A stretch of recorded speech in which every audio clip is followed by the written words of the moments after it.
we were really informed by the lack of harmonized guidance that organizations could adopt in efforts to closing their gender inequalities that hinder women from optimizing their full potential on the social and the economic fronts.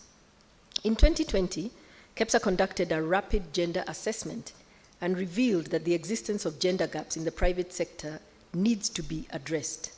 Some of the challenges were lack of sufficient gender diversity in leadership and the workforce, lack of gender-responsive policies and initiatives, and hence we love this month's Breaking the Bias. It's very apt because there's some little biases like this one that men don't see. Lack of freedom from violence, abuse, and sexual harassment. Women need to live in a world where they are free to speak, to grow, just to be, and not have to keep worrying. Was I dressed, was I dressed wrong? Did I ask for that contract too aggressively until I'm given other terms and conditions that were not on the paper? Discrimination against special interest groups in the hiring process. This is something we've seen and we know as women happens. When you're asking for a job, sure. If you're a lady, come and see me. Whereas the men are told, drop your CV at the reception. So the recognition that the private sector is a powerful partner and a distinguished catalyst, the role model for change, providing a compelling business case for investments in intervention that seek to promote gender equality. Among the benefits of gender mainstreaming in the private sector is enhanced performance and productivity of the workforce, which contributes to increased growth and sustainability for companies and the economy at large. Some of them would be empowering women by promoting their entrepreneurship. Closing the gender finance gap can improve our country's GDP by 20 to 30%. Yet another man. By putting in place policies that promote female entrepreneurship will increase women's access, and I call it the big A. It will increase our access to knowledge, access to finance, access to capital, access to networks, just by actually putting in more funding into that. The second area that committing to supplier diversity programs that support the growth of small and diverse businesses will not only improve company reputation, but also positively impact businesses' bottom line. For instance, research has actually shown that companies with a supplier diversity program generate a 33% greater return on investment, and they drive an additional $3.6 million to the bottom line for every 1 million spent. And I'm sure the men in the room and the CEOs and the people who know finance believe and know this is really, really important. We've just come from launching the top 100 most preferred brands. And I think one of the things when I was studying up for it, I noticed is that women by 2025 will be controlling 2/3 of the budget. And basically, if that is what, sorry, I think I've lost my train of thought. Supplier. So one of the things we noted in that is that women want to buy from companies not that know that care, women that care for beyond the profit line.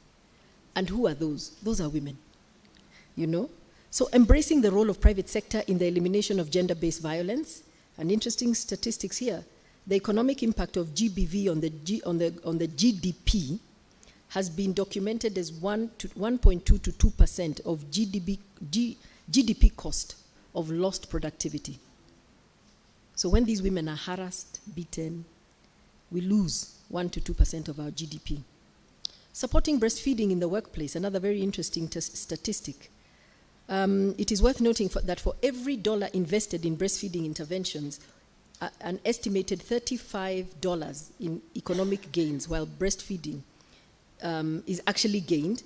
Secondly, of course, an association with higher IQ and income as well as greater education attainment. So it's a win-win for everybody.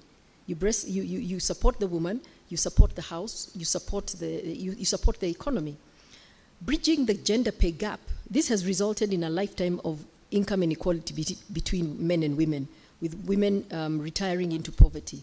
It has been documented that women only make 77 cents for every dollar, that is 77%, for every dollar earned by men.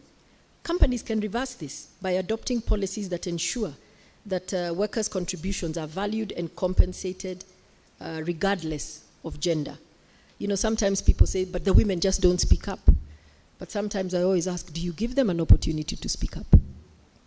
So this private sector mainstreaming policy will be our mantle as we seek to optimize gender equality and women empowerment initiatives. I hope you will all sign, because it is a very practical and simple document to follow. And when it comes to men versus women, they all mean well, but like I said earlier, they shy away, so this document will really, really make it work. KEPSA generally has continued to undertake various interventions in, towards strategic leadership in the private sector, diversity and inclusion development agenda through some of the areas that you know. We have a gender sector board with a mandate to spearhead, coordinate and champion private sector diversity and inclusion advocacy initiatives. In fact, I would ask you to join me just thanking them, because this was the work of this sector board. You'll be seeing Chair Mucha. Let them see you. I know they'll see you in a minute. But these girls have worked tirelessly, supported by Catherine, Eva, who's on the board, and Kawira, back there, has worked tirelessly to make sure that we are ready for this. So under this sector board, they also had 2 annual supplier diversity summits and a board diversity, which is a board diversity initiative that drives the numbers that I was talking about. According to the 2021 Board Diversity Study Report launched by KEPSA, gender diversity in the boardroom now stands at a record 36 in Kenya,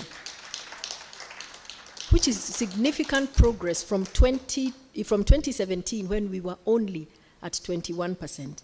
And guess what the global average is? Up or down? Yeah, global average is 23.3%. So these guys are doing their work. Gender-based violence advocacy program is another one that we run in partnership with the Bill and Melinda Gates Foundation to create an enabling environment to eliminate GBV. And like you've heard, we are losing 1 to 2% of our GDP.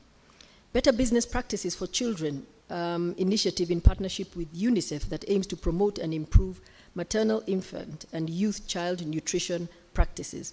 I really don't need to tell you the benefit of that one. KEPSA was also instrumental in the enactment of the Breast Milk Substitute and Health Act of 2017. So again, well done to the sector board.